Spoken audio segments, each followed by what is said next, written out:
ఈ న్యాయములు ఆయన సింహాసనముకు, నీతి న్యాయములు ఆయన సింహాసనముకు ఆధారం. ఆయన సింహాసనముకి ఏది ఆధారం? నీతి న్యాయమే. మనకేం ఆధారం అండి? మనకి ఏ ఆధారం ఉండాలి? యేసయ్య మనకి ఆధారం. ఆయన ఆధారంగా చేసుకోవాలి. మనుషుల్ని మనం ఎప్పుడు కూడా మనం ఆధారం చేసుకోకూడదు. లోకంలో ఏదేని కూడా మనం ఆధారం చేసుకోకూడదు. మనుషుల్ని ఆధారం చేసుకోవద్దు దాంట్లో సావాసం చేయాలి, వాళ్ళని ప్రేమించాలి, అది కదండి. ఇది ఏంటంటే ఈ టాపిక్. మనం ఆధారం చేసుకోకూడదు మనుషుల్ని. దేవుని ఎక్కువగా మనం ఆధారపడి ఉండాలి. యెహోవా నీవే నాకు ఆధారమయ్యా, నీవే నాకు న్యాయం తీర్చయ్యా, నీవే నన్ను కాపాడయ్యా, నీవే నన్ను రక్షించాయని మన దేవుని న్యాయవంతుడైన దేవుని మనం ఏం చేయాలి? అడగాలి. అందుకని మేఘాంధకారములు ఆయన చుట్టూ నుండును. ఆయన చుట్టూ ఏమున్నాయండి? మేఘములు ఉన్నాయి, గాఢాంధకారం ఉన్నాయి. మేఘములు ఉన్నాయి, గాఢాంధకారములు ఉన్నా కానీ ఆయన సింహాసనం ఎక్కడుందండి? ఆకాశం ఉంది. ఆకాశము ఆయన సింహాసనము, భూమి ఆయన పాదపెట్టు. ఆకాశంలో ఆయన తప్ప మనకి ఎవరున్నారు? ప్రియ దేవుని బిడ్డ. అందుకని ఆయన సింహాసనకి నీతి న్యాయములు ఆధారం. కాబట్టి నీతిమంతులు న్యాయంగా నడుచుకున్న వారే ఆయన సింహాసనం ఎదుట నిల్చుంటారు రేపు. ప్రియ దేవుని బిడ్డ, నీతిమంతులు అంటే యేసుక్రీస్తుని విశ్వసించి యేసు రక్తంలో కడగబడిన వారు నీతిమంతులు. వారు దేవుని ఎదుట నిలబడతారు, సింహాసనం ఎదుట నిలబడతారు. కాబట్టి మనం ఎవరిని ఆధారం చేసుకోవాలి? దేవుని మనం ఆధారం చేసుకోవాలి. ఆయన వాక్యాన్ని మన హృదయంలో ఉంచుకున్న దినము ఆయన వాక్యానుసారంగా ఫలించాలి. ప్రియ దేవుని బిడ్డ, ఈ లోకంలో న్యాయము కరువైంది, నీతి లేదు, అన్యాయము, అనీతిమంతులు అన్యాయంగా, మరి కోర్టులో కూడా అన్యాయంగా, మరి ఏదైనా పంచాయతీకి పోయినా కానీ అన్యాయం, ఏదైనా సంపాదించుకోవాలన్నా కానీ అన్యాయం. చూడండి, ఈ లోకంలో న్యాయము కరువైంది, న్యాయమే కరువైంది. ఆయన వస్తాడు, త్వరగా వస్తున్నాడు, మేఘములపై రానే ఉన్నాడు. ఆయన మేఘముల పైన ఆశ్చర్యంలో కూర్చొని రానే ఉన్నాడు. కాబట్టి మనం ఏం చేయాలండి? నీతిమంతులు పోయే మార్గంలో మనం పోవాలి. నీతిగాను న్యాయంగాను మనం నడుచుకోవాలి. ప్రియ దేవుని బిడ్డ, ఎందుకంటే ఆయన సింహాసనంగా నీతి న్యాయమే.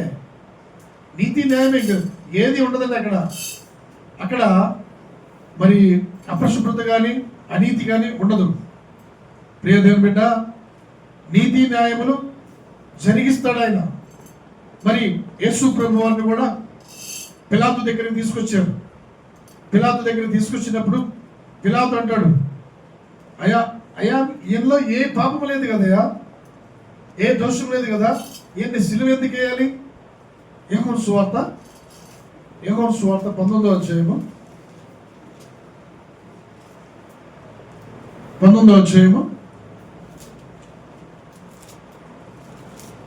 6వ వచనం.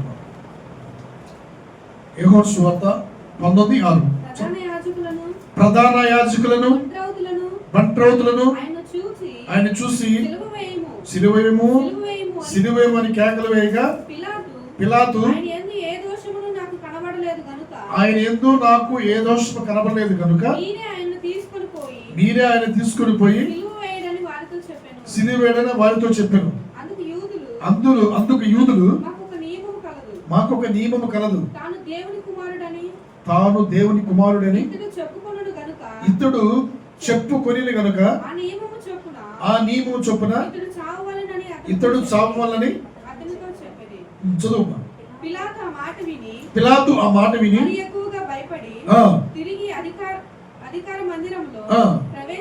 ప్రవేశించి నువ్వు ఎక్కడి నుండి వచ్చితివని యేసును అడిగాను. అయితే యేసు అతనికి ఏ ఉత్తరం ఇయ్యలేదు. చదువు. కనుక పిలాతు అంటే నాతో మాట్లాడవా, నిన్ను విడుదల చేయుటకు నాకు అధికారం కలదని, నిన్ను సిలువ వేయుటకు నీవు ఎరుగువా ఆయనతో నేను. అందుకు యేసు పై నుండి నీకు అది చదువు. నీకు ఏ అధికారము ఉండదు. ఏ అధికారం ఉండదు. అందుచేత నన్ను నీకు అప్పగించిన వానికి ఎక్కువ పాపము కలదు. హల్లెలూయా, హల్లెలూయా. నీతిమంతుల మీద కఠోరమైన మాటలు పలకకూడదు.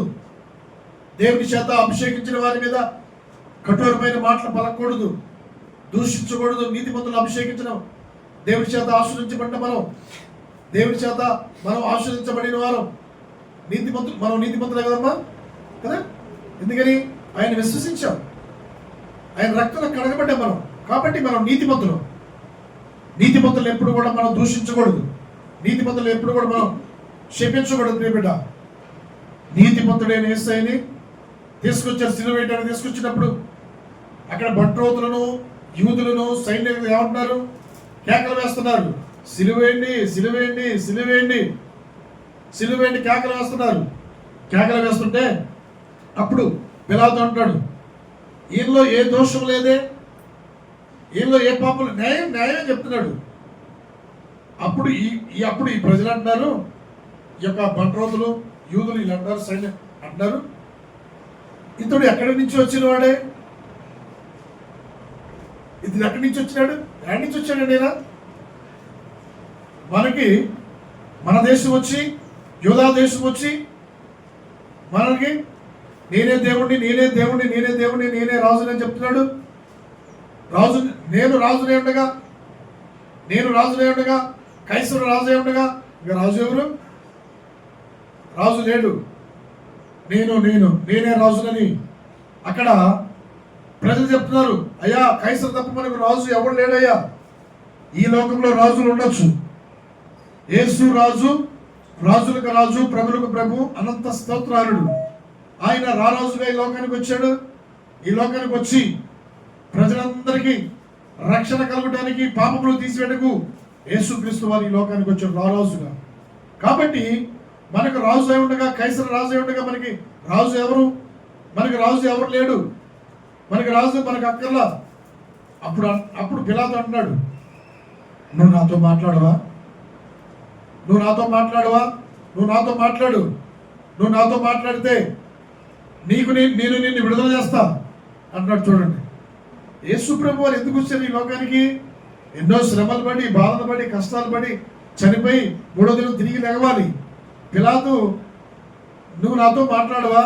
నువ్వు నాతో మాట్లాడితే నేను నీకు న్యాయం తీస్తాగా, నాకు అధికారం ఉంది అంటున్నాడు. అందుకు అంటున్నాడు. అందుకని ఏమంటున్నాడు? అందుకు యేసు, పైనుండి నీకు ఇవ్వబడిన ఉంటేనే తప్ప నా మీద నీకు అధికారం ఉండదు. అందుచేత నన్ను నీకు అప్పగించిన వారికి ఎక్కువ పాపము కలుగును. ఎప్పుడైనా సరే మన మీద లేనిపోని నిందలు వేస్తున్నా కానీ, మన మీద కానిపోని మాటలు మాట్లాడినా కానీ వారికి ఎక్కువ పాపం కలిగింది. పాపం అంటే ఆజ్ఞ అతిక్రమించడమే పాపం. ప్రియదేవుని బిడ్డ, యేసు ప్రభుని కూడా మనం ఒక్క నోటి నుంచి దూషణ మాటలు కూడా పలకూడదు. మాది కూడా దేవుడు, మాలోళ్ళ దేవుడు, ఆ తెగ దేవుడు, ఈ తెగ దేవుడు. ఇన్ని తెగలకు దేవుడు ఉన్నాడా? లేడు. ఒక్కడే దేవుడు, సృష్టికర్తమైన దేవుడు ఒక్కడే. ఇది తెలియక మాట్లాడుతున్నారు అంతే. అది ఇంకా పాపానికి పాపం, నోటితో తెచ్చుకోవటం. ప్రియబిడ్డ, ఈ ఎవరికి తెగ కాదు, దేశానికి కాదు, రాష్ట్రానికి కాదు. హల్లెలూయా. అందరికీ ప్రభు. కాబట్టి మనం ఏం చేయాలి? అందరికీ దేవుడు కాబట్టి మనము మన నోటితో ఎప్పుడు కూడా పాపం చేసుకోకూడదు. వాళ్ళకే దేవుడు, వీళ్ళకే దేవుడు, వాళ్ళకే ఆ ఊరికే దేవుడు, ఆ రాష్ట్రానికి దేవుడు అని తెలియక మాట్లాడుతున్నారు. మాట్లాడొద్దు. నీ నోటి నుంచి ఒక్క మాట కూడా దూషణ మాటలు పలకొద్దు. ఇక్కడ ఏమంటున్నాడు? ఎవరైతే నన్ను అప్పచెప్పారో తండ్రి, నీకు పిలాతు, నీకు ఎవరైతే నీకు అప్పచెప్పారో వారికి ఎక్కువ పాపం కలిగింది అంటారు. చూడండి, ఎవరికంటే ఎక్కువ పాపం? ఎక్కువగా దేవుని గురించి ఎక్కువగా తప్పు మాటలు మాట్లాడటం, దేవుని నమ్ముకునే పిల్లల పట్ల తప్పుగా మాట్లాడటం, వాళ్ళకే పాపం. ఎవరు కూడా మనం మాట్లాడకూడదు. ఇక్కడ ఏమన్నాడండి? నన్ను అప్పచెప్పిన వాడికి ఎక్కువ పాపం అంట. అప్పచెప్తేనే పాపం అంట. నోటితో మాట్లాడితే పాపం లేదా? నోటితో, అందుకే నీ నోటిని నాలుగు భద్రం చేసుకున్నాం కదా, నోటితో కూడా మనం పాపం చేయకూడదు. కాబట్టి ఇక్కడ నన్ను అప్పచెప్పిన వాడికి ఎవరు అప్పచెప్పిందండి? నమ్మకంగా ఉండి పక్కలో పనుకొని ఆహారం తిని చేతి యొక్క ఆహారం తిని, ఒక పళ్ళలో ఆహారం తిని, ఒక పళ్ళలో రక్త మాంసాలు బాలివరయ్యి దేవునితో సహవాసం చేసి, చూడండి ఈ లోకంలో లేరా? మనతో సహవాసం చేస్తారు, నమ్మకంగా ఉంటారు, మన మీద చాటుమాటుగా వెళ్ళి రాజకీయాలు చేస్తుంటారు ప్రియబిడ్డ. అలాంటి దేవుడు చూడ ఆయన ఎందుకని? ఆయన ఆకాశంలో తప్ప ఎక్కడా లేడు, చూస్తుంటాడు. కాబట్టి యేసు ప్రభు వారి మీద కూడా ఏం చెప్పారండి? యేసు ప్రభు వారిని సిలువే అని కాకేస్తున్నాడు. ఆయన పాపం చేశాడా? దొంగతనం చేశాడా? అబద్ధం చేశాడా? ఏది చేయలేదు. ఎందుకంటే ఏమంటున్నాడండి? ఆయన ప్రకటిస్తున్నాడు, అయ్యా నీతిగా నడుచుకొని, న్యాయంగా నడుచుకొని మీరు రక్షించబడతారు, దేవుడిని నమ్ముకుంటే రక్షించబడతారు, యేసుక్రీస్తు నమ్ముకుంటే విశ్వసిస్తే మీరు కూడా నిత్యరాజ్యానికి వారసులు అవుతారని సువార్తను ప్రకటిస్తున్నాడు. ఆయన రాజుగా వచ్చాడు ఈ లోకానికి. కైసర యూదులు రాజు అని అంటే యూదులు ఎవరండి? యూదులు నియమం ప్రకారం నియమాలు పాటిస్తారండి. నియమం ఏంటంటే, నియమం అంటే ఇప్పుడు ఇదివరకు స్నానం చేసి గుడ్డని చేత వేయండి, కరెక్ట్ ఎత్తేస్తారు. అది కట్టుకునేది ఆడేగా, మళ్ళీ దాని నియమం అని పెట్టారు. అది నియమం కాదండి. ఒక నియమం పెట్టారు. ఏమని? ఒక నియమం ఉంది. మేము యూదులు, మేము మాకు ఆచారాలు, పద్ధతులు, నక్షత్రాలు, సూర్యచంద్ర నక్షత్రం మేము చూడాలి. ఈ నియమాలు పాటిస్తున్నారు. నియమాలు అక్కర్లా. భూమిని ఏం చేశాడు దేవుడు? భూమిని, ఆకాశంని, చంద్రుడిని, సూర్యుని, నక్షత్రాలు ఏం చేశాడమ్మా? సృష్టించాడు. సృష్టించిన వాటిని మనం పూజించలేదు. సృష్టికర్తను మనం ఏం చేయాలి? పూజించాలి, గణపరచాలి, కీర్తించాలి. హల్లెలూయా. అందుకనే మాకు ఒక నియమం ఉంది. నువ్వు కైసర రాజుగా, నువ్వు మాకు రాజు ఏంటి? నువ్వు మాకు చెప్పవచ్చు ఎక్కడ అని పిలాతు దగ్గరకు సిలువేంటి చప్పండి అంటున్నారు. అప్పుడు అంటారు, పిలాతు అంటున్నాడు, ఒక అన్యుడు, అయ్యా మీ వాళ్ళేగా సిలువ మీద కేకలేసింది, నేను ఏమన్నా అన్యాయంగా తీర్పుతున్నానా? చూడండి, యూదులే, యేసుప్రభు వారికి సంబంధించిన వాళ్ళే, మన బంధువులే, మనతో సాహసం చేసేవాళ్ళు ఏమంటారు తెలుసా? చూడండి, సిలువేంటి కేకలేస్తున్నారండి. అన్యాయం చేయాలి. ఆయన నీతిమంతుడు, ఆయనలో ఏ పాపం లేదు కాబట్టి అన్యాయం తీర్పు చెప్పారు. అన్యాయం తీర్పు చెప్పి సిలువలో 3 మేకల మధ్య వేలాడాడు. 3 మేకల మధ్య అధికారం చలాయించుకున్నారు. 3 మేకల మధ్య వేలాడి ఆయన ఆఖరి రక్తం పట్టుకొని నీ నా పాపముల కొరకు తీసివేడి కొరకు సిలువలో బలియాగమై 5 గాయాలు పొంది ఈరోజు తిరిగి లేచిన దేవుడు. హల్లెలూయా. మనం ఆయనందు ఆనందించి సంతోషించాలి ప్రియబిడ్డ. ఎందుకని? ఆయన మన కొరకు చనిపోయి తిరిగి లేచాడు కాబట్టి ప్రతి దినం కూడా మనం, ప్రతి వారం కూడా మనం ఏం చేయాలి? ఆరాధించాలి. అది క్రైస్తవుడి యొక్క నియమము. అది నియమము. ఆ నియమం ప్రకారం మనం ఆరాధించాలి. ఆరాధించకపోతే మనం ఏం చేయాలి? మనం అయిపోతాం, భ్రష్టులైపోతాం. ఆరాధనకి రావాలి, దేవుని మందిరానికి రావాలి, దేవుని సన్నిధిలో కూర్చోవాలి, దేవుని మాటలు వినాలి. ఈ పరిశుద్ధ గ్రంథంలో నుంచి 66 పుస్తకాలు ఎప్పుడు మనం వినే, ప్రతిరోజు కూడా మన సరిచేసే మాటలు కాబట్టి ఒక దినం ఒక రోజు సరిపోయి మన జీవితకాలం వింటూనే, వాక్యం చదువుతూనే, వాక్యానుసారంగా నడుచుకుంటూనే ఉండాలి. హల్లెలూయా. కాబట్టి ఆయన న్యాయం తీర్చే దేవుడు మనం కలిగి ఉన్నాం. కాబట్టి ఈరోజు ఆయన్ని మనం ఆరాధించడానికి ఇక్కడ వచ్చాం. కాబట్టి మనకి న్యాయం తీర్చే దేవుడు మన పక్షమున ఉండగా మనకి విరోధులు ఎవరండి? మన పక్షమున ఉండగా మనకి విరోధులు ఎవరు లేరు. యేసు ప్రభు నీతి న్యాయములు జరిగించే దేవుడు. ఆయన సింహాసనానికి ఆధారం ఏంటండి? నీతి న్యాయములే.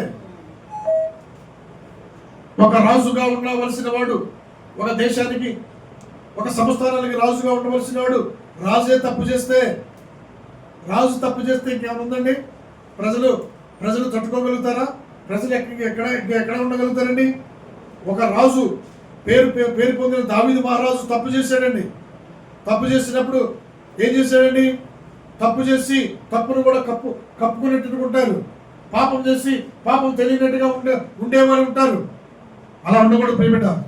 పాపం చేసినప్పుడు పాపములు నోటితో ఒప్పుకో. అయ్యా నేను ఈ పాపం చేశానయ్యా, అయ్యా నేను సహోదరు మీద కొట్టేలు చెప్పానయ్యా, అయ్యా నీవు ఏర్పరచుకున్న వారిపైన నేను ఇది చేశాను, నన్ను క్షమించయ్యా. ఏ శిక్ష గురిగా కూడా మనం పాపం ఒప్పుకోవాలా. ఎప్పుడు వచ్చిందండి శిక్ష మీద పడిపోయింది రాజు మీద. రాజుకు శిక్ష మీద పడిపోయినప్పుడు అప్పుడు అంటున్నాడు, అప్పుడు దేవుడు పంపించాడు, యెహోవా దేవుడు, నాతాను నువ్వు వెళ్ళు దావీదుకి ఇలా అని చెప్పు అని చెప్పాడు. నాతాను ప్రవక్త వచ్చాడు రాజు దగ్గర. దావీదు మహారాజు, యెరూషలేము మహారాజు ఎవరండి? దావీదు. దావీదే రాజే పాపం చేస్తే ప్రజలు పాపం చేయరా? చూద్దామండి, వాక్యం చదువుదాం. 2 సమూయేలు 5వ అధ్యాయము 4-5 వచనాలు. 1 సమూయేలు. దావీదు 30 ఏండ్ల వాడై. 2 సమూయేలు ఉందా? ఓకే, చదువు. దావీదు 30 ఏండ్ల వాడై ఏలన ఆరంభించినప్పుడు 4 సంవత్సరములు పరిపాలన చేసెను.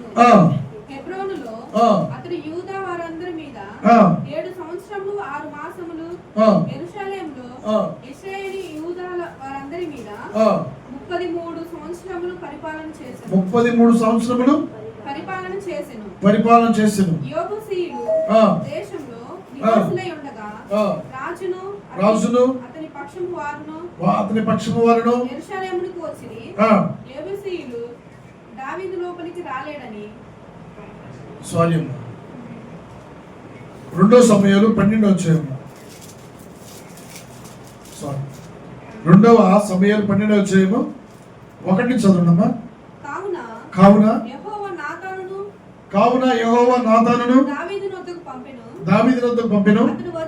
అతడు వచ్చి దావీదుతో ఇట్లా నేను ఒకానొక పట్టణమునందు 2 మనుషులు ఉండిరి. ఒకడు ఐశ్వర్యవంతుడును ఒకడు దరిద్రుడు. ఐశ్వర్యవంతునికి విస్తారమైన గొర్రెలను ఆ దరిద్రునికి తాను కొనుక్కున్న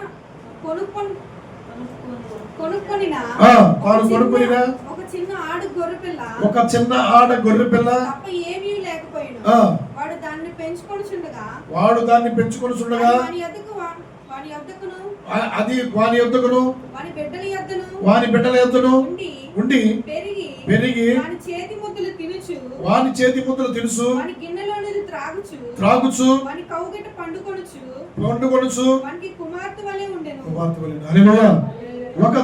ఒక దాకా ఐశ్వర్యవంతుడు ఉన్నాడు, ఒక పేదవాడు ఉన్నాడు.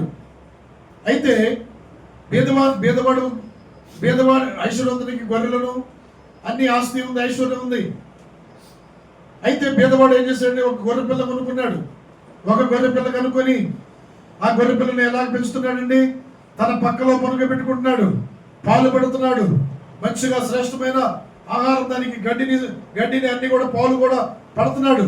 అయితే ఆ ఆడు గొర్రె పిల్ల దానిని పెంచుకొని చూడగా వాని అంతా ఆ బిడ్డల ఎదురు పెరిగి చేతి ముద్దలు కూడా తింటుంది. ఆ యొక్క గొర్రె పిల్ల తింటున్నప్పుడు ఆ మార్గస్తుడు ఐశ్వర్యవంతుని ఎద్దకు వచ్చిన అతడు తన యొద్దకు వచ్చిన మార్గస్తుని ఆయన యుద్ధము చేయుటకు తన గొర్రెల్లో గాని గొడ్లలో గాని దేనిని ముట్టునలుగా ఆ దరిద్రుని గొర్రె పిల్లను పట్టుకొని తన యొద్దకు వచ్చిన వారికి ఆయత్తము చేసెను.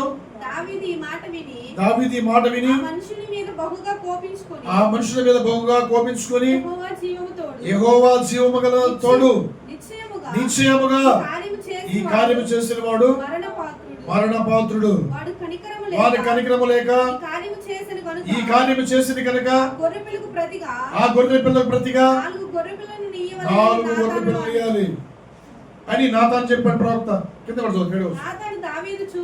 నాతాను దావీదును చూసి అంటున్నాడు, ఆ మనుషుడు నీవే. ఏమంటాడండి? ఆ మనుషుడు నీవే.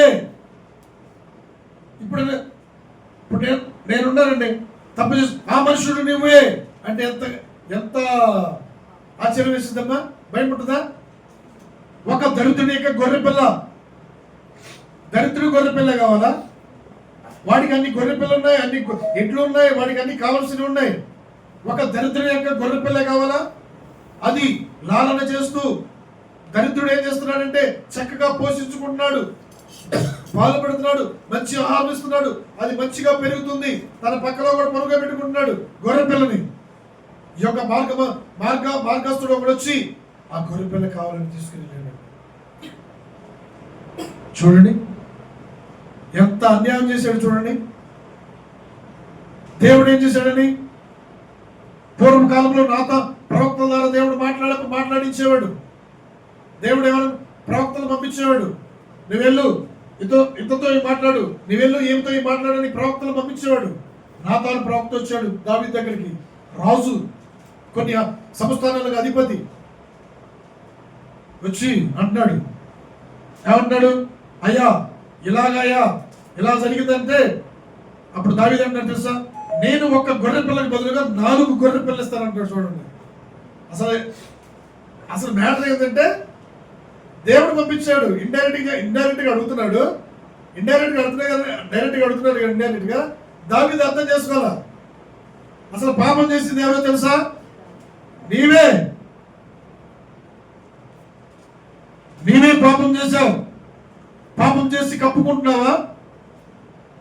పాపం చేసుకుని చాటుమాటుగా పాపం చేసి నీవు కళ్ళబల్లి మాటలు చెబుతూ ఎవరు చూడలేలే, నన్ను ఎవరు చూడలేలే, నేనేం చేసినా ఏది చేసినా చావుతుంది, నేనేది మాట్లాడుతున్నా నడుస్తుందని నువ్వు అనుకుంటున్నావా? ఈరోజు మాట్లాడుతున్న ప్రేమిడ ఒక దావీదు రాజు అయి ఉండి కూడా, కొన్ని సంస్థానాలకి అధిపతి ఉండి కూడా ఒక బీదవాడి గొర్రె పిల్లని కావాలని కోరుకున్నాడండి. బీదవాడి గొర్రె పిల్ల, అన్ని గొర్రెలు ఉండే కదా నీకు, బీదవాడి గొర్రె పిల్ల నీకేంటి? దీని అర్థం ఏంటో తెలుసా? దావీదు మహారాజే ఉన్నాడు, ఉరియా భార్య బెత్షెబ చక్కనది, అందగత్త, ఆమెను కోరుకున్నాడండి. ఒక పేదవాడి యొక్క భార్య దరిద్రుడి యొక్క భార్యని కోరుకున్నాడు. అది న్యాయమా? అది ఆజ్ఞ తప్పిపోవడం కదమ్మా. ఆజ్ఞ తప్పిపోవడమే పాపం చేశాడు. పాపం చేసి మరలా కప్పుకుంటున్నాడు. ఒప్పుకోట్లా. పాపం చేస్తున్నప్పుడు ఒప్పుకుంటే ఆ పాపం పరిహరించబడింది. దేవుడు వాక్యం సరే సామెతలు 28:13 ఉంటుంది కదా, 28:13 సామెతలు. కనికరం పొందుతారు, దేవుడి కనికరం. హల్లెలూయా. పాపము చేసి భర్తకు తెలియకుండా, భార్యకు తెలియకుండా భర్త ఇలా నడుచుకుంటే దేవుడు మన మధ్యలో ఉంటాడా? ఉండడు. ప్రియ దేవుని బిడ్డ ఈరోజు మాట్లాడుతున్నాడు. నీతి న్యాయములు జరిగించే దేవుడు. న్యాయము అక్రమం చేయవారిని కూడా గద్దిస్తాడు, పాపం చేసేవాడిని కూడా గద్దిస్తాడు ఈరోజు.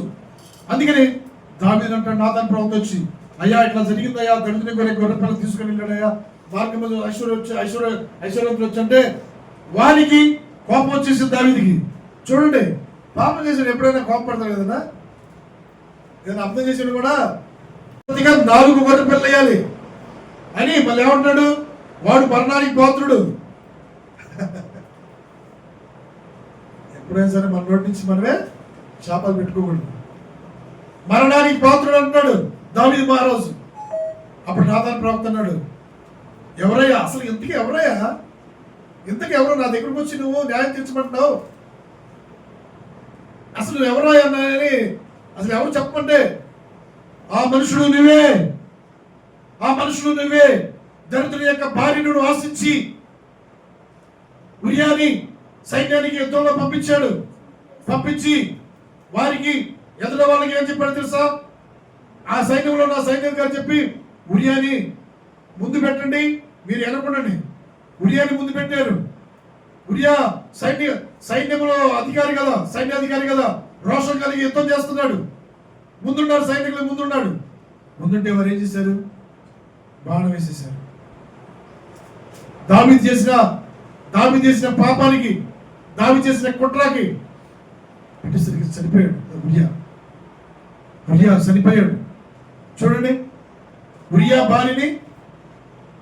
భార్య మీద కన్ను వేసి, ఒక దరిద్రుని యొక్క భార్య మీద కన్ను వేసి ఆమెతో పాపం చేయాలని ఆశించి, అందుకని మనము పొరుగు వారిని ఆశిస్తే మనకి శాపం రాదా? వచ్చింది. చదువుమ్మా, సామెతలు 6:27 చదువుమ్మా. సామెతలు 6:27. చదువు. ఒకడు తన ఒడిలో అగ్ని ఉంచుకొని ఒకడు తన బడిలో అగ్ని ఉంచుకొని నెరలా వాని వస్త్రములు కాలకుండునా వాని వస్త్రములు కాలకుండునా. చదువు. నిప్పుల మీద నడిచిన ఎడల నిప్పుల మీద నడిచిన ఎడల వాని పాదములు కాలకుండునా వాని పాదములు కాలకుండా కమలకుండునా. చదువు. తన పొరుగువాని భార్యను కూడువాడు తన పొరుగువాని భార్యను కూడువాడు ఆ ప్రకారమే నాశనమగును. ఆ ప్రకారమే నాశనమగును. నాశనమైపోతాడు. ఆమెను ముట్టువాడు ఆమెను ముట్టువాడు శిక్ష తప్పించుకొనడు. శిక్ష తప్పించుకొనడు. తప్పించుకొనుడు. ఎవరైనా సరే ఈ రోజు నన్ను ఎవరు చూడలేలే, నన్ను ఎవరు గ్రహించట్లేలే, నన్ను ఎవరు పరిశీలించలే అనుకున్నావు. ఆకాశం ముందు ఎవరున్నారండి? ఆయన సింహాసనం పైన ఆశ్రయుడై కూర్చొని ఉన్నాడు. ఆకాశం ఆయన సింహాసనం, భూమి ఆయన పాదపీఠము తల్లి. చూడండి, ఒక పొరుగు వారిని మనం ఆశిస్తే అది ఎలా ఉంటుంది? మన ఒడిలే పెట్టుకుంటే కాదా? మన చేతులతో పట్టుకుంటే మన చేతులు కమలవా? నిప్పుల మీద నడిస్తే మన కాలు కమలవా? అలాగనే తన పొరుగు వారిని భార్యని ముట్టువాడు ఆ ప్రకారంగానే ఎవరిది? ఆ ప్రకారంగానే నాశనమైపోతారు. ఎవరైనా సరే ఆజ్ఞ అతిక్రమించినది 10 ఆజ్ఞలో ఒక ఆజ్ఞ. నీ పొరుగు వారి భార్యనైనను, పొరుగు వారి ఎద్దునైనను, నీ పొరుగు వారి సొమ్మైనను, సొత్తైన నువ్వు ఆశిస్తుంది. ఫస్ట్ దేవుడు తన స్వహస్తాలతో రాసిచ్చాడు నియమము. స్వహస్తాలతో ఆజ్ఞలు రాసిచ్చాడు. ఆజ్ఞ అతిక్రమించడమే పాపం. యేసు ప్రభు వారిని పట్టించినోడికి ఏమన్నాడు? ఎక్కువ పాపం అన్నాడు. పట్టించినోడికి కూడా పాపమే. చేసినా కానీ పాపం, చేసినా కానీ పాపమే. చాటుపాటుగా మాట్లాడినా కానీ పాపమే. ఇక్కడ రాజుగా ఉండవలసిన వాడు రాజ్యంలో ఒక సైన్యాధికారి యొక్క భార్య మీద కన్ను వేసి కుట్ర చేసి యుద్ధానికి పంపించి భర్తను ఎలాగండి ప్రాణం తీపించాడు. ఎంత శాపం వచ్చిందో తెలుస్తుంది దావీదు కుటుంబానికి. అప్పుడు నాతాన్ ప్రవక్తను పంపించి అన్నాడు, ఆ పాపము చేసింది నువ్వేనయ్యా, నువ్వే మరణానికి పాత్రుడివి అన్నప్పుడు దావీదు గుండె పగిలిపోయింది. చూడండి, దావీదు గుండె పగిలిపోయి ఏమన్నాడు తెలుసా? చదువుదాం. 9వ వచనం, 9వ వచనం, 2 సమూయేలు 12:9. దృష్టికి చెడుతనము చేసినవేమి ఇత్తీయుడగు ఉరియాను కత్తి చేత చంపించి అతని భార్యను నీకు భార్యను అగునట్లుగా అమ్మోనీయుల చేత. చూడండి, అమ్మోనీయులు ఎవరండి? శత్రువులు. ఇజ్రాయెల్ ప్రజలకి శత్రువులు అండి. శత్రువులతో చంపించాడండి. చూడండి, మనతో సాహసం చేసేవాడిని, మనతో కలిసి మెలిసేవాళ్ళ మీద కుట్ర చేసేవాళ్ళు లేరా ఈ రోజుల్లో? తప్పుడు ఆలోచనలు, తప్పుడు ప్రవర్తనలు. అందుకని దేవుడు జాగ్రత్త అంటున్నాడు. దేవుడు జాగ్రత్తగా సాహసం చేయాలి, జాగ్రత్తగా నడుచుకోవాలి, జాగ్రత్తగా మనం పరిశీలన చేసుకోవాలి. ప్రియబిడ్డ, నాకు తెలియదులే, నన్ను ఎవరు చూస్తున్నారని పిల్లి ఏం చేసిందండి? పాలు తాగుతూ వచ్చింది. ఒకరోజు దొరికితే ఏం చేస్తూ ఉన్నది? మరలా కప్పెట్టిందా కొడతాం. దొరికితే దేవుని దృష్టిలో దొరికిపోయావా? దేవుడు కూడా అంతే నాశనం చేస్తానంటాడు. అందుకని పాపమును తీసివేయడానికి యేసుక్రీస్తు ప్రభు వారు ఈ లోకానికి వచ్చాడు. కానీ మనం పాపం చేయకూడదు. మనం ఎవరిని కూడా నీతిమంతుల మీద కఠోరమైన మాటలు పలకూడదు. నీతిమంతుల మీద మనం అన్యాయమైన తీర్పు తీర్చకూడదు. అలా తీర్స్తే ఎవరికి పాపం? మరి ఎక్కువ పాపం అన్నాడు. నన్ను పంపించిన వాడికి ఎక్కువ పాపము. నాతో సహవాసం చేశాడు, నా పండుగలో అన్నం తిన్నాడు, నా యొక్క మంచంలో కొనుక్కొని నా యొక్క చేతి నీళ్లు తాగి 33 సంవత్సరాలు సహవాసం చేసి యేసు ప్రభువుని పంపించాడు. ఎవరండి? దుర్మార్గుడు ఇస్కరియోతు యూదా. అతనికి ఎక్కువ పాపం కలిగిన. పాపం చేసిన తర్వాత ఇస్కరియోతు ఏం చేశాడు? తర్వాత వెళ్ళి ఉరి పెట్టుకొని 30 వెండి నాణ్యాలు తీసుకొని పారబోసి ఇంటికి వెళ్ళి ఏం చేశాడమ్మా? ఉరి పెట్టుకొని చచ్చిపోయాడు. ఇక్కడ ఏంటండి? నాశనం అయిపోతారు. పొరుగువాని భార్యను ఆశిస్తే నాశనం అయిపోతారని వాక్యం సాధిస్తాం. ప్రేమిడ, పొరుగు మంది మనం ఆశించకూడదు, స్త్రీ అయినా పురుషుడైనా. ఇది ఏంటంటే మన మాటలు దేవుని ప్రస్తుతమైన మాటలు సరిచేసే మాటలు ఈ లోకంలో. కాబట్టి మనం దేనిని కూడా మనం ఆశించకూడదు. అప్పుడు అంటున్నాడు దావీదు నాతాను ప్రవక్త, నీవు యెహోవాను తృణీకరించి ఉరియా భార్యను నువ్వు ఆశించి నువ్వు కుట్ర చేసి ఉరియాను యుద్ధానికి పంపించి ఉరియాను ముందు పెట్టి ఒక శత్రువులను ముందు పెట్టి నీ యొక్క సైన్యాన్ని వెనకబెట్టి నువ్వు ఉరియాను చంపించలేదా? నువ్వు ఉరియాను చంపించలేదా? ఉరియాను చంపించలేదా? చూడండి, ఉరియా భార్య అది తెలుసుకుని ఎంత ఏడుతుందో, ఎంత ఏడిచిందో. చంపించలేదా? అప్పుడు చూద్దామండి. 10వ వచనం, నీవు నన్ను లక్ష్యము చేయక ఊరియా భార్యను నీవు భార్యగా అగునట్లు తీసుకొనినందున నీ ఇంటి వారిని సదాకాలం యుద్ధము కలుగును. చూడండి, నీ ఇంటి వారికి సదాకాలము యుద్ధాలే. ఇంటివారు దావీదు కుమారుడే, దావీదు చంపడానికి వచ్చాడు అభిషాలోము కన్న కొడుకులే. ఈరోజు కన్న కొడుకులే తల్లిదండ్రుల మీద తిరుగుబాటు చేస్తున్నారు. కన్న కూతుర్లే తల్లిదండ్రులను ఎదిరిస్తున్నారు. ప్రియబిడ, అశ్షూరు రాజు హిజ్కియా మీదకి వచ్చాడండి. అశ్షూరు రాజు హిజ్కియా మీదకి వచ్చినప్పుడు ఓడిపోయాడు. ఓడిపోయిన తర్వాత అశ్షూరు రాజు ఇద్దరు కుమారులు ఉంటారు. వాళ్ళిద్దరు ఏం చేశారు? తండ్రిని చంపేశారు.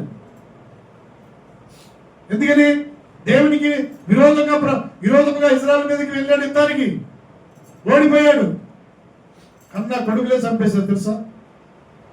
తల్లిదండ్రుల పట్ల పిల్లల పట్ల తల్లిదండ్రులు ప్రేమ సమాధానం ఐక్యత కలిగి ఉండాలి. ప్రియబిడ్డ, మన పిల్లలకి ఎప్పుడు కూడా తిరుగుబాటు మనం తనం చేసుకోకూడదు. తిరుగుబాటు అవమానం మనం తెచ్చుకోకూడదు. మన దేవుడు ఇచ్చాడు కదా గర్భఫలాన్ని, మనం ఎలా పెంచుకోవాలి?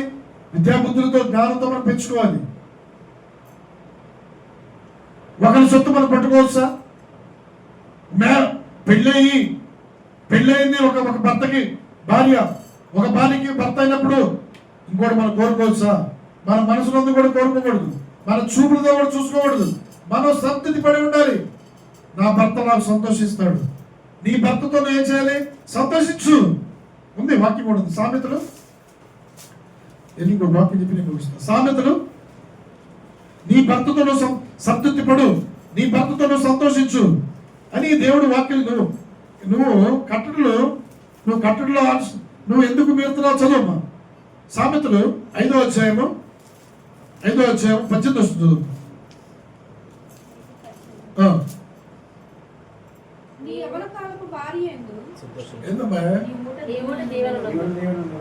అనుమానం కాదు, దబాలు చదువుకోవాలి, అప్పుడు మార్కులు పడతాయి. చదమ్మా. నీ యవ్వన కాలపు భార్య యందు సంతోషించును. ఆమె అతి ప్రియమైన లేడీ, అందమైన దుప్పి, ఆమె రొమ్ముల వలన తృప్తి నొందుచుండుము. ఆమె ప్రేమ చేత నిత్యము బద్ధుడైయుండు. హల్లెలూయా. ఆమె ప్రేమలను వర్ధిల్లు, ఆమె ప్రేమను పొందుకో. పొరుగువారి ప్రేమ పొందుకోలేస్తారా? ఇది ఏంటంటే నియమం. ఇది పొరుగువారి మనం దేన్ని ఆశించకూడదు. దావీదు చివరికి ఏం చేశాడండి? ఉరియా భార్య బత్షెబకి పుట్టిన కుమారుడు బ్రతకలేదండి. వివాహం చేసుకున్నాడు, అయినా కానీ బ్రతకలా, చనిపోయాడు. దేవునికి అన్యాయంగా ప్రవర్తించాడు కాబట్టి దేవుడు ఊరుకుంటాడా? పొరుగువారిని ఏది ఆశించకూడదు. పొరుగువారిని మనం ఇంట్లో పెట్టుకోకూడదు, అది పాపం. కాబట్టి మనం ఏం చేయాలి? నీతిగా న్యాయంగా మనం నడుచుకోవాలి. దావీదు అప్పుడు పశ్చాత్తాపడుతున్నాడు. ఏమంటున్నాడు? అయ్యా, నేనయ్యా పాపం చేసింది, నా పాపము క్షమించాయా, నా విధేయతలు క్షమించాయా, నా కోరికలు క్షమించాయని దావీదు పశ్చాత్తాపడ్డాడు. ప్రియ దేవుని బిడ్డ, మనం కూడా పశ్చాత్తాపడాలి. మన దేహంతో మహింపరచాలి. మన యొక్క జ్ఞానేంద్రియాలు కూడా దేవునికి మహిమకరంగా ఉండాలి. ప్రియ బిడ్డ, ఓ భార్య, నీ భర్తతో నువ్వు సంతోషించు. ఓ పురుషుడా, నీ భార్యతో నువ్వు సంతోషించు అని దేవుడు వాక్యం సెలవిస్తుంది. ప్రియ బిడ్డ, కాబట్టి మనము కలిగిన దాన్ని బట్టి సంతృప్తి కలిగి ఉండాలి. ఇతరులు మనం కోరుకోకూడదు ఎప్పుడు కూడా. అది ఏమైందండి? స్వనాశనానికి. ఇతరులే కోరుకున్నాడు దావీదు, నాశనం తెచ్చుకున్నాడు. చివరికి రాజ్యాన్ని కూడా పోగొట్టుకొని శత్రువు తరిమాడు దావీదుని. ఎక్కడున్నాడని అదుల్లామా గృహంలో దాక్కున్నాడు. చూడండి, అంత రాజు కోటలో ఉండాల్సిన వాడు పారిపోవాల్సిన పని ఏంటండి? పారిపోవచ్చండి? పారిపోకూడదు. అందుకని పాపం చేయవారు బహుగా అదిరి పడుతుంటారు. పాపం చేయవారు అందరి కలలు పడుతుంటారు. పాపం ఎప్పుడు కూడా దాగి ఉండదు. ఎప్పుడు కానీ సరే పాపం బయటపడింది. పాపం చేయవాకండి ప్రేమిట. పాపం అంటే మనం ఏది మనం పొరుగు వాళ్ళు ఏది ఆశించదు. పెన్ను అయినా సరే, ఒక 10 రూపాయలు సరే, దేన్ని మనం ఆశించకూడదు. దీని యొక్క భావం అది. ఈ భావం చిన్న భావం, పెద్దగా దేవుడు మాట్లాడాడు. దావీదు ఎంత పశ్చాత్తాపడ్డాడు తెలుసా? ఆ పశ్చాత్తాపము బాధ రాకముందే మనం చెడ్డవాడిని ఆశ్రయించుకుందాం. నీ కలిగిన నీ భర్తతో నువ్వు సంతోషించు, నీ భార్యతో సంతోషించు. ప్రాణం పోయాక అబ్బా నేను తగ్గించుకొని ఉంటే ఎంత బాగుండేదేమో. ప్రాణం పోతలకి ఏం చేయాలి? ఆలోచన రావాలి. జ్ఞానం లేని స్త్రీ ఏం చేసిందండి? తన ఇల్లును తానే పెరిగి వేసుకుంటుంది. జ్ఞానం లేని స్త్రీ తన ఇల్లుని కట్టుకుంటుంది. అలాగనే జ్ఞానం ఉండాలి మెయిన్ ఎవరికైనా సరే. అది దేవుని యొక్క జ్ఞానం, పైనుంచి వచ్చే జ్ఞానం మనకి కలిగి ఉండాలి. హల్లెలూయా. కాబట్టి మొదటి ఏంటండి? ఎవరు నీతి న్యాయములు జరిగించే దేవుని అప్పచెప్పిన వారికి ఎక్కువగా పాపము. ఒక పాయింట్. రెండోదండి, పొరుగు వాళ్ళు ఆశించి ఏం చేశాడు? దావీదు పాపం తెచ్చుకున్నాడు. ఇది రెండో పాయింట్. మూడో పాయింట్ చెప్పి ముగిద్దాం త్వరగా.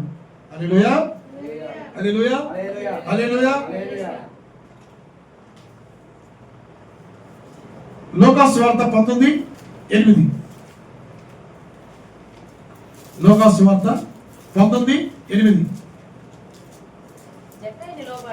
జక్కయ్య ఇదిగో ప్రభువా, నా ఆస్తిలో సగము నేను ఎవరి యొద్దైనను అన్యాయంగా దేనిని తీసుకున్నా అతనికి 4 వంతులు నేను చెల్లిస్తాను. చదువు. ప్రభువుతో చెప్తున్నాడు. అందుకు యేసు, ఇతను కూడా అబ్రహాము కుమారుడే, నేడే ఇంటికి రక్షణ వచ్చి ఉన్నది. హల్లెలూయా. జక్కయ్య అనగా పవిత్రుడు. ఇక ఏ పాపం లేదు జక్కయ్యలో. పేరు పెట్టుకుంటారండి, మంచి పేరు పెట్టుకుంటారు. ఏ పేరు పెట్టుకుంటారండి? జక్కయ్య అంటే పవిత్రుడు కదండి. పవిత్రుడు పెట్టుకుని ఏం చేస్తున్నాడండి? అన్ని అపవిత్రమైన చేస్తున్నాడు. మంచి పేర్లు పెట్టుకుంటాం. పవిత్రమ్మ, పరిమళమ్మ, ఏంది హిమబిందు, ఏంది చాలా పేర్లు ఉన్నాయి. సుకన్య, శ్రీనివాసరావు, అబ్రహాము, ఇస్సాకు, ఇవన్నీ పెట్టుకుంటాం కదా. పవిత్ర మంచి పేర్లే. పేరు పెట్టుకుని ఏం చేస్తాడు? అన్ని అపవిత్రమైన జరిగిస్తున్నాడు జక్కయ్య. ఒక సుక్కపు వసూలు చేసేవాడు. అంటే గ్రామంలో శిస్తులు కట్టించుకుంటారన్న ఆ యొక్క అధికారి ఏం చేస్తున్నాడు? అన్యాయంగా వసూలు చేశాడు. అన్యాయంగా వసూలు చేసి సంపాదించుకున్నాడు. పొలాలు కొనుక్కున్నాడు. మేడల మీద మిద్దెలు కట్టుకున్నాడు. బంగారం సంపాదించుకొని ఉన్నప్పుడు అక్కడ అందరూ కూడా బాధపరిచాడు. యేసు ప్రభు వారు ఎరుకో నుంచి వస్తున్నా దారిని వస్తున్నా జక్కయ్య పొట్టివాడు. యేసు ప్రభు కనపడినందున మేడి చెట్టు ఎక్కాడు. మేడి చెట్టు ఎక్కితే దేవుడు తెలియదు. ఆయన ఆకాశంలో ఉన్న మనం భూమి పైన ఉన్నాం కదా. అందరూ మనం నడుస్తున్నా, లెగుస్తున్నా, కూర్చున్నా తెలియదు ఆయనకి. తెలిసిందే ఉంది 139 కీర్తన 2వ వచనం. కాబట్టి ఆయన లెగుస్తున్నా, కూర్చున్న మాట రాకముందే, మన పెదల మీద రాకముందే దేవుడు కూడా పరిశీలిస్తాడు. ప్రియబిడ్డ, జక్కయ్య రా, నువ్వు నశించిపోవడానికి ఇష్టం లేదు. నువ్వు దిగిరయ్యా మేడి చెట్టు. నీ ఇంటికి రక్షణ వచ్చిందయ్యా. నీవు కూడా అబ్రహాము కుమారుడివే. ఈ లోకంలో ఉన్నారు వాళ్ళందరూ కూడా అబ్రహాము కుమారులే అండి. వాళ్ళేంటి? దేవుణ్ణి తెలుసుకోలేకపోతున్నారు. నిజదేవుని తెలుసుకోలేకపోతున్నారు. కాబట్టి తెలియజేశాడు. జక్కయ్య తెలియజేశాడు. అన్యాయంగా వసూలు చేశాడు, అక్రమంగా వసూలు చేశాడు. యేసు ప్రభువు వచ్చిన తర్వాత అతని మనసు మారిపోయింది. యేసు ప్రభువు చూడగలని మనసు వాక్యం కూడా మనసు మారాలి, ప్రవర్తన మారాలి. మనలో ఉన్న అహం, గర్వం ఇవన్నీ మనం ఏం చేయాలి? పారవేయాలి. యేసు ప్రభు వారు వచ్చేసరికి దేవుడు కదా చూసి అన్నాడు, జక్కయ్య దిగిరాయా, నీ ఇంటికి రక్షణ వచ్చిందయ్యా, దిగిరా, నేను నిన్ను రక్షిస్తాను, నీ ఇంటి వారిని రక్షిస్తాను. ఇంతవరకు చేతే చేసు, ఇంతవరకు చేతి పొరపాటు చేతే చేసావు, ఇంతవరకు దొంగతనం చేతే చేసావు, ఇంతవరకు పాపం చేతే చేసావు, ఇంతవరకు అన్యాయంగా లాభం సంపాదించుకున్నావు. కానీ ఇక నిన్ను నువ్వు నశించిపోకూడదు. నీ మీద నాకు వాత్సల్యత ఉంది, నీ మీద నాకు ప్రేమ ఉంది. నేను నశించిపోయేదాన్ని వెతికి రక్షించి ఈ లోకానికి వచ్చాను. నువ్వు నశించిపోకూడదయ్యా, నేను రక్షకుడిని, రా జక్కయ్య రా అనేసి మేడి చెట్టు దిగొచ్చాడండి. దిగొచ్చి ఏమన్నాడు? నేను ఎవరి దగ్గర అయితే అన్యాయంగా సంపాదించుకున్నానో, నేను ఎవరి దగ్గర అయితే అన్యాయంగా నేను గుద్దులాడి తీసుకున్నానో వానికి నేను ఎన్ని అంతలు చెల్లిస్తానన్నాడమ్మా? 4 అంతలు. పవిత్ర ఎన్ని అంతలు?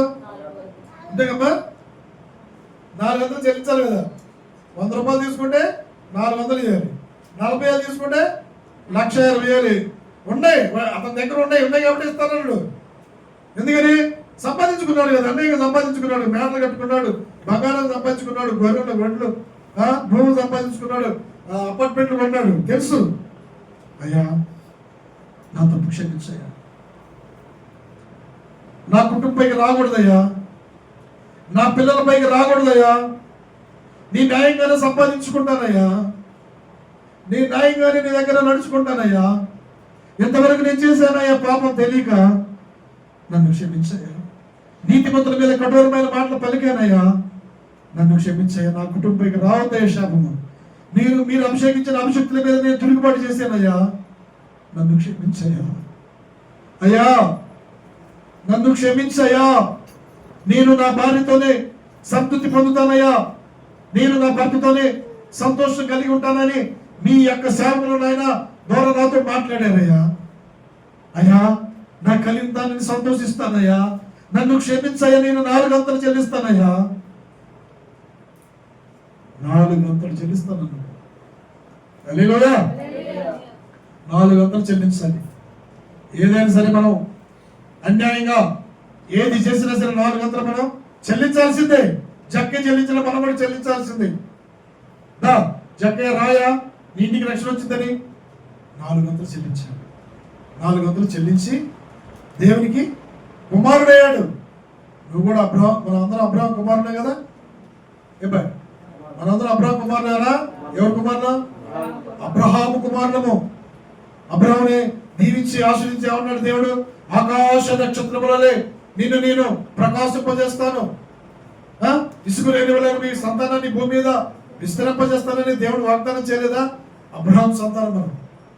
కాబట్టి మనం ఏం చేయాలి? నీతిగా న్యాయంగా నడుచుకోవాలి. 4 అంతలు మనం చెల్లించాలి. ఎవరి దగ్గర అన్యాయం తీసుకున్నా కానీ 4 అంతలు మనం చెల్లించాలి. ప్రియపడ్డ నీతిగా సంపాదించుకో, తప్పలేదు. నీతిగా సంపాదించుకోమన్నాడు దేవుడు. సంపాదించుకో, సంతోషంగా సంపాదించుకొని ఆస్తులు పెంచుకో, తప్పలేదు. అన్యాయంగా సంపాదించుకోకూడదు. అన్యాయస్తులు దేవుని రాజ్యానికి వారసులు కారని కొరింథీయులకు రాసిన పత్రిక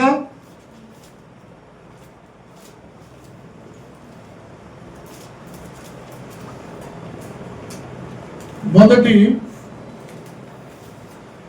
కొరింథీయులు 6:9. 1 కొరింథీయులు 6:9 చివరికి ఇంకో వాక్యం చెప్పాను. అన్యాయస్తులు దేవుని రాజ్యానికి వారసులు కాలేదని నీకు తెలియదా? మోసపోకుడి, జారులైనను, విగ్రహారాధికులైనను, వ్యభిచారులైనను, ఆడంగితనము గలవారైనను, పురుష సంయోగులైనను, దొంగలైనను, లోబిలోనైనను, త్రాగుబోతులైనను, దూషకులైనను, దోచుకుని వారైనను దేవుని రాజ్యములో వారసులు కానేరను. హల్లెలూయా. వారసులు కావాలి మనం. ఎవరు వారసులు అండి? దేవుని వారసు. నీ వారసత్వము రాజ్యంలో సూర్యుని వలె తేజరిల్లుతారు. నీతిమంతులు దేవుని రాజ్యంలో వారసులు. వారసులు అంటే అండి నా తర్వాత కుమారులు కదా. అలాగే తండ్రి తర్వాత కుమారులు ఎవరండి? నువ్వు నేను కుమారుడు కుమార్తెలు మనం దేవుని రాజ్యంలోనికి వారసును. ఆ యొక్క ఆకలి లేదు, దప్పిక లేదు. ఎప్పుడు కూడా సూర్యుని ఆయన ముఖకాంతిని మనం చూస్తూ ఎల్లప్పుడూ సంతోషిస్తూ ఆనందిస్తాం. యుగయుగాలు ఆయనతో కలిసి జీవిస్తాం. 12 ముత్యములతో కట్టబడిన రాజ్యము. అక్కడ ఆకలి ఉండదు, దప్పిక ఉండదు. ఎప్పుడు ఆయన మనం శుద్ధిస్తాం. కాబట్టి ఆయన రాజ్యంలో ఎలాగుంటామండి? సూర్యుని వలె తేజరిల్లాలి. ప్రియమిడ, అందుకని ప్రయాసపడుతున్న మా సమస్త జనులారా, నా ఎత్తుకు రండి, నేను మీకు శాంతిని కలుగు చేస్తాను. నేనే దేవుణ్ణి, నేనే దేవుణ్ణి. నేనే మీ పాపాలు తీసివేయగల దేవుణ్ణి. నేను తప్ప ఈ లోకంలో ఎవరు లేరు. నేను ఈ లోకానికి వచ్చాను నశించిపోయేదాన్ని వెతికి రక్షించను. అన్యాయం చేయవడు, అన్యాయం చేయకూడదు. నీతిమంతులుగా ఉండాలి. అపవిత్రమైన పవిత్రంగా జీవించాలి. కాబట్టి మనం అన్యాయం చేయకూడదు. అన్యాయస్తులు దేవుని రాజ్యంలో ప్రవేశించలేరు. కాబట్టి నీతిమంతులు దేవుని రాజ్యంలో సూర్యుని వలె తేజరిల్లుతారు. హల్లెలూయా. మంచిది. దేవుడి పరిశుద్ధమైన మాటలు మీ అందరి హృదయంలో ఫలించి అభివృద్ధి పరచబడుగాక. ఆమేన్. హల్లెలూయా. హల్లెలూయా. మనము పొరుగు వారిని ఏది కూడా ఆశించకూడదు. మూడోది మనం ఏం చేయాలండి? మూడు మనం అన్యాయంగా సంపాదించుకున్నా ఎన్నోంతలు చెల్లించాలి? 400 చెల్లించాలి. మనం సంపాదించలేదు. ఇష్టంగా ఉందాం, న్యాయంగా నడుచుకుందాం. ఆయన రాజ్యంలో మనం తేజరిల్లుదాం. దేవుడు ప్రశస్తమైన మాటలు మనందరూ ఉదయం ఫలించి అభివృద్ధి పరచబడింది కాక. ఆమేన్.